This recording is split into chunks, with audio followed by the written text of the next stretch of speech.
कहाँ जा पाती, लेकिन मैं लंगड़ी हूँ। गुड़िया बेटी, क्या आपको भी बेर खाने हैं?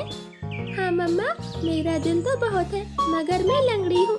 मेरी बेटी लंगड़ी है तो क्या हुआ, उसकी माँ तो स्वस्थ है। चलो आज मैं आपको बेरी के पेड़ पर ले जाती हूँ। आप भी जग्गू कुक्कू की तरह डाल पर बैठकर खूब बेर खाना। अब जल्दी चलो। फिर एक टोकरी में गुड़िया को बिठाकर मम्मा चिड़िया भी घर से बाहर चली जाती है।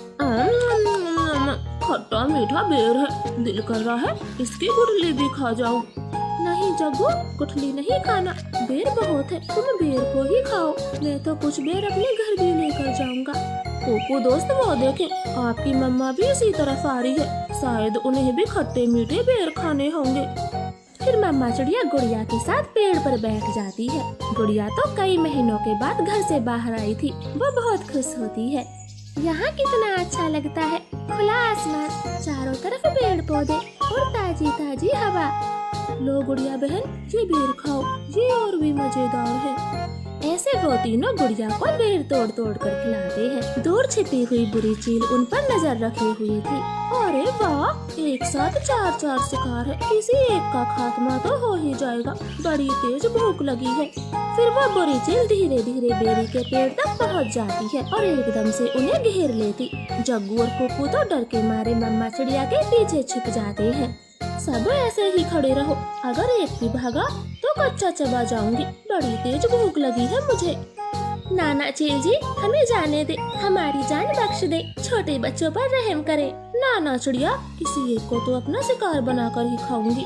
चील उनके सामने बैठी थी, तभी धीरे से जग्गू कौवा कुक्कू के कान में बोलता है, कुक्कू दोस्त, इस चील को गुड़िया को सौंप देते हैं, वैसे भी गुड़िया लंगड़ी है, ये जी कर क्या करेगी, कम से कम हम तीनों की तो जान बचेगी। जग्गू की ये बात सुनकर कुक्कू तुरंत अपनी माँ से बोलता है, मम्मा मम्मा, गुड़िया को यहीं छोड़ दो और चलो यहाँ से, हम अपनी जान बचाते हैं। हाँ भाई, ये भी ठीक है, मेरा काम इस लंगड़ी चिड़िया से ही चल जाएगा, तुम सब चले जाओ। चील ने इतना कहा ही था कि तभी रानो चिड़िया जोर से चील को धक्का मारती है और पेड़ से नीचे गिरा देती। जग्गू कुक्कू, गुड़िया को साथ लेकर यहाँ से भाग जाओ, मैं इस चील को आपके पीछे नहीं आने दूंगी, बेटा जल्दी से भागो यहाँ से। इतना कहकर रानो चील पर हमला कर देती है और जग्गू और कुक्कू टोकरी लेकर वहाँ से भाग जाते हैं। चिड़िया और चील में काफी देर तक लड़ाई होती है और आखिर में चील रानो को जान से मार देती है। मरगी, छोटी चिड़िया मरगी, मुझसे लड़ने चली थी, अब तेरा मांस मैं मजे से खाऊंगी। कुक्कू भाई, मम्मा अभी तक घर नहीं आई। मम्मा को चील ने मार दिया है, वरना वो अब तक आ जाती, क्या जरूरत थी मम्मा को वहाँ ले जाने की। भाई, अगर हम वहाँ न होते तो वो बुरी चील आपको खा जाती, आप ऐसा क्यों बोलते हो? नहीं, हम चील के हाथ कभी न आते, वो तो तुम साथ में थी, इसलिए मम्मा ने चील से लड़ाई करने की सोची। तुम लंगड़ी थी ना, माँ को तेरी वजह से मरना पड़ा, अब तू ही माँ की हत्यारन है, समझी?